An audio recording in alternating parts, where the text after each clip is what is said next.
Hello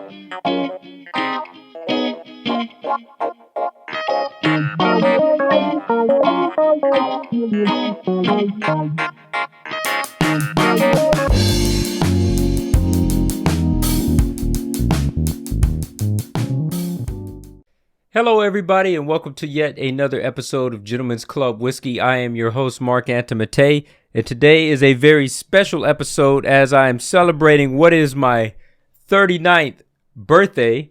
And in case you guys don't know, and I don't know when I'm going to upload this video, I assume the next day, but my birthday is January 4th. And with it being so close to New Year's, I just want to show you guys something real quick. This is not in this episode, but I guess in a subsequent episode. This is Suntory Old Whiskey. And this one is a special edition, limited edition boxing and labeling on this one. As it is the year of the tiger, it has a tiger on the label. And I'll get around to reviewing this at some point soon. But when I do review it, don't expect it to be this particular bottle. I'm going to keep this one so that I could probably sell it off in the future and make some coin off of it. But when I do the review, it's going to be over the normal labeling. It's because it is the same juice inside. Only the box and the label is different. So there's that. Happy New Year. Wanted to say that because I haven't uploaded any videos this year. This will be the first one.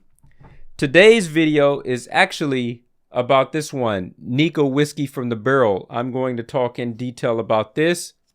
I had just broken the plastic seal that goes around the lid there.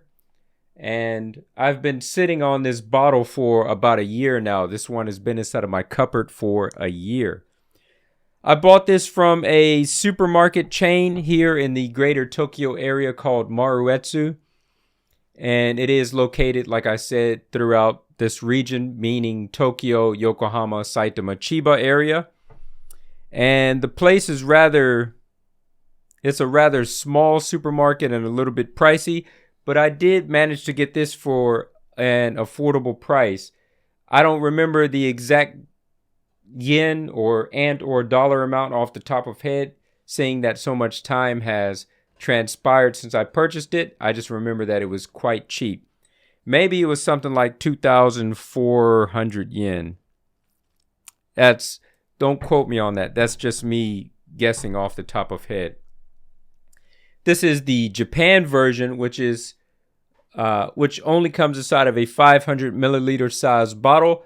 But if you do buy this inside the United States, where it is available, it comes inside of a 750 milliliter size bottle. So you guys are getting lucky there by getting a little bit more. ABV is 51.4 degrees, which means, it just means 51.4% ABV. And there's that. Before I get on to talking about this, I want to tell you guys something.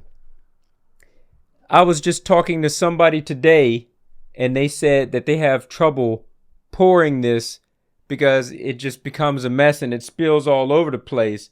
And another guy today on that same thread uses a wine stopper inside of there so that he can pour it more effectively without spilling it all over the place. And I was very shocked that he would use something like this to seal something like this. It would just to make the pour. It's not as difficult as you guys are making it out to be. So I'm going to show you guys how to pour this properly. First, let me go ahead and take the top off. Look, this is what we're going to do. Oh, I'm not sure if I mentioned this. This is my Miyagikyo Distillery 50th anniversary Kopita glass. We're going to use this one today. I hope this shows up nicely on camera. Look, you put it up like this to the lid, your glass that you're getting ready to drink out of, and then you simply just tilt it and you pour it, and that's it. Don't make it out to be more complicated than what it's supposed to be. Nice pour there. No spillage or anything like that. As you guys can see, and I got my glass full. You just got to put it up here, and you got to tilt it, and then let go when you're done. And that's essentially it. All right. Anyways, before I get on to doing the tasting and all that, I'm going to let this sit for just a little while since it is newly opened and newly poured. I like to let my whiskey sit for about a good 5 minutes. Of course, I don't want to keep you guys waiting that long, but that's how long I normally let it sit for everything to transpire that needs to transpire for it to be maximum flavor and the best smell that you can get out of it. Now, I got some notes over here to my left, not any tasting notes, but just notes about this whiskey in general. Let me see, what can I say about this? Let me hold this thing up to the camera while I do so. All right, so I've had this quite a number of times. I would say the last time that I've actually had this was at the Tokyo Whiskey Festival in 2019. It's about a good 3 years ago now. 2 years ago, because it was at the end of the year that festival happened. Initially, this was released in 1985, and it is a blended whiskey of a higher ABV, and this is blended with stuff that comes from 3 distilleries, meaning Miyagikyo, Yoichi, and it does have some Scotch inside of here, which is assumed to have come from the Ben Nevis distillery in Scotland. Nikka says that there's more than 100 different batches of malt and grain inside of this one. All right, this product does not meet the criteria of Japanese whiskey that is defined by the Japan Spirits and Liquor Makers Association that went into effect from April 1st of last year, meaning 2021. Because there is that Scotch that is found inside of this, meaning that this is not wholly Japanese whiskey. This unique bottle design, this nice, beautiful square shape here, that's beautiful, and is, when you look at it, is very thirst quenching. It makes you want to drink out of it. The Akashi bottles have that same effect on me. When I look at Akashi sitting inside of that nice rounded bottle, it just makes me want to have a sip of whiskey. And looking at this and that beautiful color inside of there makes me feel the same way, that I just have to have a taste. But anyways, this bottle has been designed by a famous Japanese graphic designer. His name is Taku Sato, and he's designed quite a few products, not just for whiskey. He's designed another Nikka Whisky bottle as well that I can't remember off the top of head, but he's designed gum packages here in Japan, just all kinds of weird stuff. But if you go to his website, tsdo.jp, you could see the full range of all the products that he's designed, and this one is going to be there. And he leaves a little bit of information about each product that he's designed. And it is in English and Japanese, so I know for my English-speaking patrons out there that watch my channel, you guys will be able to read that website. But yeah, there's that. This one debuted in 1985, and the bottle, again, was designed by Taku Sato in 1985. Now, seeing how I haven't had this in a long time, I do have to go ahead and go through the motions and do the tasting here. First of all, what I'm going to do is I'm going to do this off camera, get all my notes together, and then I'm going to come back to you guys and let you guys know what it is that I think about this whiskey. So let's give it a break real quick.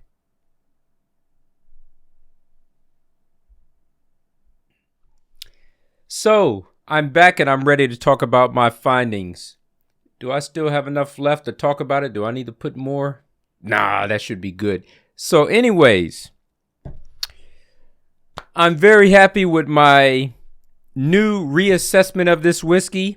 Even if I found my old tasting notes from, what was it, 2 years ago, I'm not sure if they would match what I actually think of it now, because the longer that I stay in this game and the more whiskey that I drink and the more I review, the better I become at it. So I'm just going to disregard those old notes and I'm just going to go off my completely new assessment of what I think about this whiskey.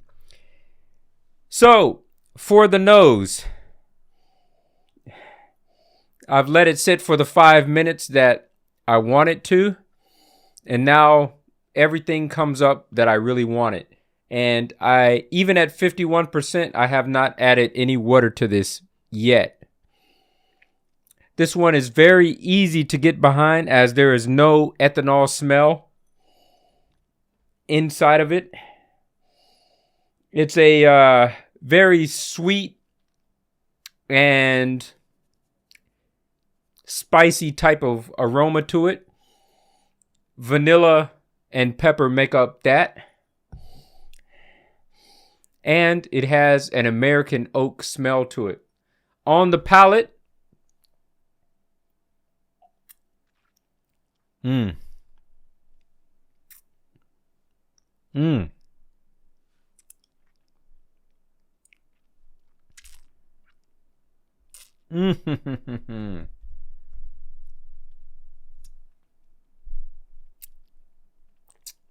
just found something different there on my second attack. It's very rich. It's salty. And there are oranges and butterscotch. They didn't necessarily come up in that order. It was my first tasting when I got the oranges and butterscotch taste. And it was just now on that second attack that it became very, just extremely salty. So there's that. And the finish is butter, vanilla, and orange. This is a very good entry-level whiskey if you're inside the United States or elsewhere inside of the world and you're trying to take a dive into Japanese whiskey.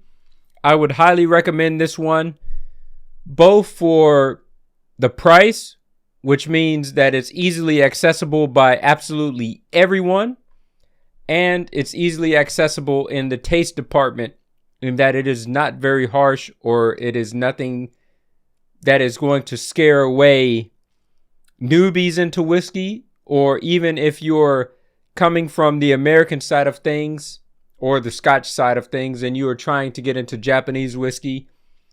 It's very approachable and easy to get behind. I say it's not complex, but it is rich in its flavor, and what it has, it's very rich in it. So I would highly recommend it for those things. 51% ABV. I didn't have to put any water inside of there. Let me go ahead and finish this real quick. Whoa. That first sip, that saltiness is not inside of there, but maybe on your subsequent sips, you might find that salt in there. And that is that a good thing? I don't know. It's not something that I usually taste in whiskey, but that's a really salty taste to it. Can that be off-putting to somebody? Maybe. I didn't think of it as being that big of an issue. Yeah, it's okay. It's okay. It's just different. It's just me experiencing something new for the first time, I guess, in my opinion. So it's just different. It is what it is. It could be off-putting. I don't know. But there you have it. Overall, I say that it's pretty good. You know what? Let me have another pour. Let me put a little bit of water inside of it this time and see if that changes anything about it. You guys remember how I told you how to pour this, right? Put the glass right up to that. Tilt it. Let go. And there you have it. Damn, I shouldn't have put that much, but what can you do? What can you do? Anyways, no spillage there. Let me put a few drops of water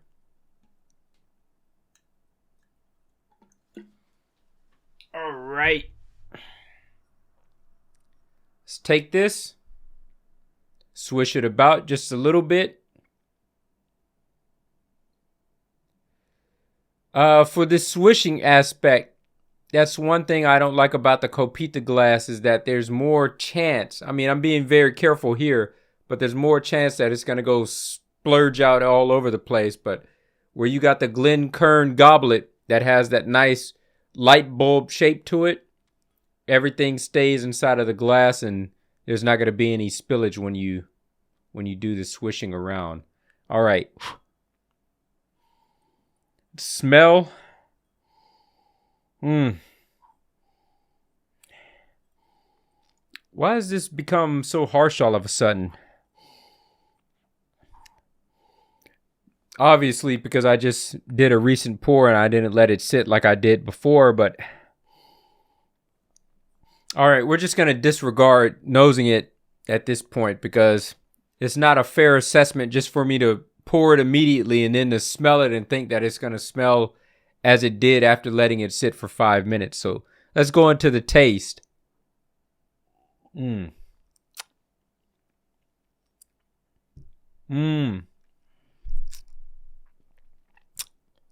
I wouldn't recommend adding water to this.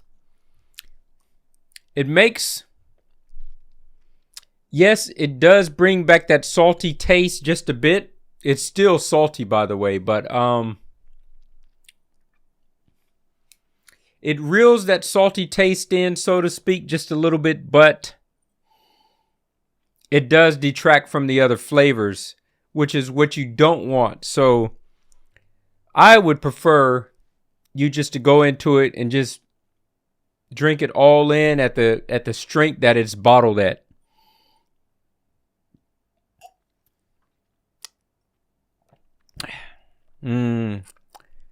Yeah, water, the addition of water is really not making an added case for it here. All right. Like I say always, I'm always dragging these reviews out. That's all I got to say about this one. Would I recommend it for its price point? Yes. If it was any more expensive than what it is, if this, I mean, I only paid like 2,400 yen for it. I think I seen the US price for it on the internet. Let me check this real quick. The US price, it looks like it is somewhere roughly around 65 US dollars. Knowing how expensive Japanese whiskey is inside of the United States, for Japanese whiskey and USD, I would say that 65 USD is quite not affordable, but reasonable. I would just say go ahead and give it a shot. If you find it for any more expensive than 65 US dollars, I would just say go ahead and give it a pass and put that money towards another Japanese whiskey that you are going to appreciate even more than this. Because like I said, this is not wholly Japanese whiskey. This has some Ben Nevis inside of it. So does it really make this Japanese whiskey?